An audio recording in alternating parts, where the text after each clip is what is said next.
Bonjour. Bonjour. Voilà, vous êtes député à l'Assemblée nationale. Vous avez été convoqué aujourd'hui pour l'élection des nouveaux membres au niveau de la HAC, la Haute Autorité de l'Audiovisuel de la Communication. Votre parti n'a pas pris part au vote. Quelles en sont les raisons? En fait, c'est pas qu'on n'a pas pris part au vote. Ce qui s'est passé, c'est que lorsque une réunion de cette nature est convoquée, dans le contexte actuel, c'est basé sur deux choses. Il y a déjà l'article 8 du règlement intérieur. C'est plusieurs résolutions, 96, 97, 2007 et 2013. Le parti au pouvoir l'a complètement travesti. C'est-à-dire, en fait, l'esprit et la lettre de ce texte, c'est qu'il n'y a pas de choix qui puisse se passer au Parlement sans tenir compte de la configuration politique. D'échange en échange, nous sommes arrivés à un texte qui ne parle que du bureau de l'Assemblée nationale, où on doit s'efforcer pour que les différentes formations puissent y être représentées.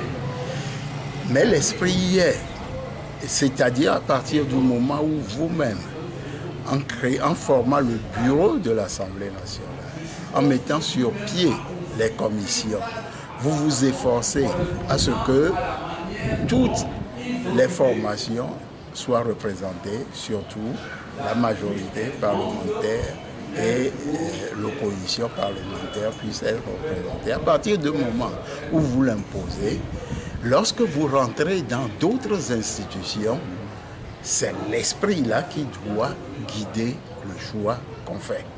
C'est-à-dire, il doit y avoir et l'opposition et la majorité parlementaire. Le deuxième élément qui est venu s'ajouter à cela, c'est l'article 17 du statut de la loi portant statut de l'opposition.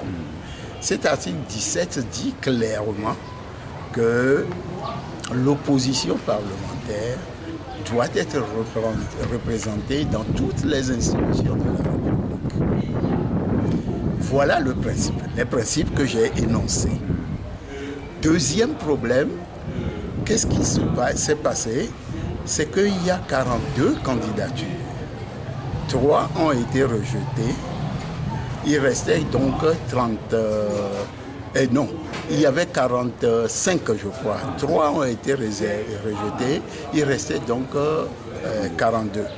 Sur les 42, il y a 36 à titre individuel et 6 à titre professionnel. C'est-à-dire à titre professionnel, ça veut dire que les associations de journalistes ont présenté des membres de leurs associations. Vous imaginez un parti politique qui va soutenir ouvertement une association, surtout le choisir comme un de ses membres, cela ne respectera pas la liberté de la presse. Et nous leur avons dit ceci, que nous proposons une personne. Nous supposons que sur les 5 que le Parlement doit choisir, il y a 5, dont 2 sont issus des associations professionnelles. Donc il ne reste que 3 pour les parlementaires. Il va de soi que la majorité parlementaire, quelles que soient nos critiques vis-à-vis de cette majorité doit prendre 2. Et nous, on doit avoir 1. Lors des conciliabules, nous nous sommes rendus compte que non, ils voulaient nous imposer ou imposer comme membre de l'opposition un journaliste. Nous leur avons dit non, nous avons fait le choix. Nous présentons donc un membre qui va représenter le courant opposition à la HAC. Maintenant, lorsque nous prendrons connaissance de la liste des associations de professionnels, que pour nous, il en existe 2 qui sont majeurs, CONAP et PPTE. Qu'une fois que nous verrons la liste, nous pourrons soutenir un de ces membres, puisqu'il n'y en a que 2. Et pour le faire passer, il faut bien qu'il ait des voix, puisque nous devrions voter également pour eux. Ah non, on n'a pas voulu nous comprendre. Et ça, nous le remarquons depuis un moment, que la dictature revient au galop.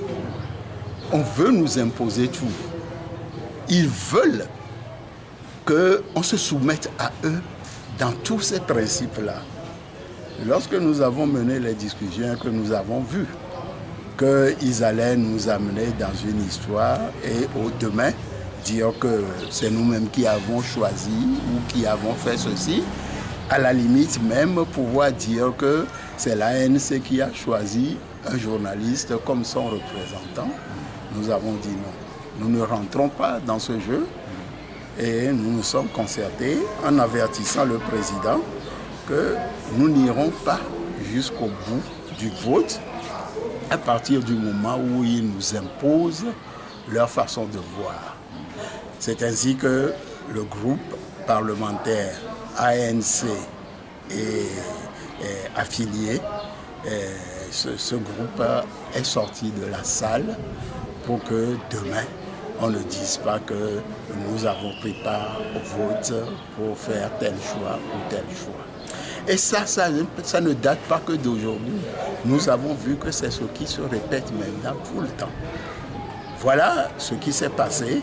Ce n'est pas par caprice que nous sommes sortis de la salle, mais sur des raisons objectives. Voilà, vous étiez sortis, mais après tout, le vote a eu lieu. Quelles sont maintenant vos impressions par rapport à ce qui s'est passé? Ben, nos impressions, je l'ai dit tout à l'heure, c'est que d'abord, lorsque nous refusons que des tests aillent au Parlement, c'est parce que nous savons qu'il y a un vote mécanique. Le Togo demeure un pays en crise et ça, personne ne peut l'enlever de ma tête. Et quand il y a un pays en crise, il faut toujours aller à la recherche d'un consensus. Ce consensus, on ne peut jamais le trouver à l'Assemblée nationale parce qu'il y a le fait majoritaire. Voilà ce qui va encore se passer demain. Et je vous le dis d'avance, c'est la même chose qui s'est passée pour la CNDH, la Commission nationale des droits de l'homme, où on a fait rentrer un quota présidentiel dans le choix des membres de la CNDH. Ça ne s'est jamais vu, même sous le général Eyadema. Parce que la CNDH constitue un contre-pouvoir. Aujourd'hui, le président de la République choisit 4 et 5 au Parlement et les mêmes problèmes vont se poser comme c'est le cas aujourd'hui. Maintenant, vous êtes politique en tant qu'un homme politique. La façon dont le quota du chef de l'État est imposé chaque fois qu'on doit élire les membres d'une institution, vous ne voyez pas que les institutions de la République seront complètement politisées ou caporalisées? Mais elles le sont déjà. C'est pour cela que nous faisons l'effort de rentrer dans ces institutions-là pour qu'elles ne puissent pas être caporalisées.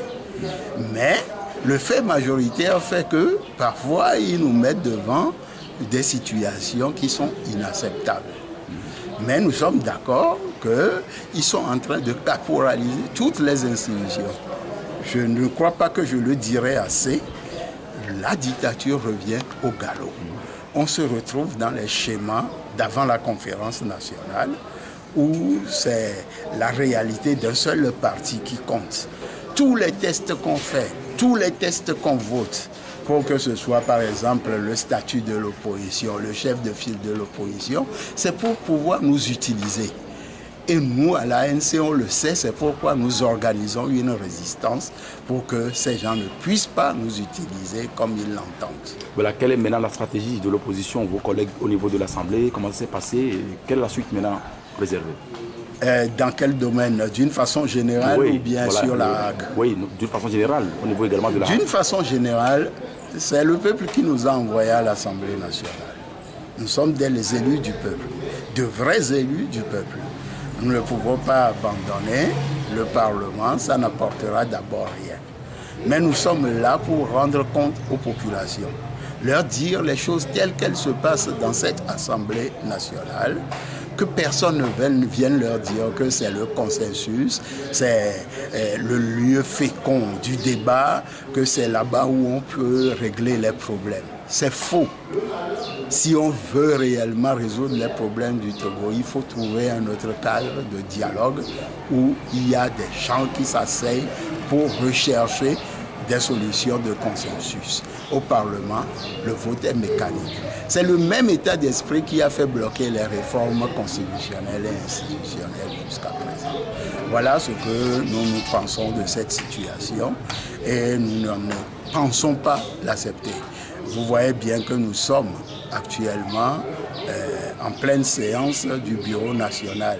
C'est un sujet dont on va débattre jusque tard dans la nuit, parce qu'il faut qu'on ait des positions et qu'on tienne compte de la nouvelle donne pour adapter notre stratégie à l'Assemblée nationale à cette situation. Monsieur Patrick Laurson, merci à vous. C'est moi qui vous remercie. Merci.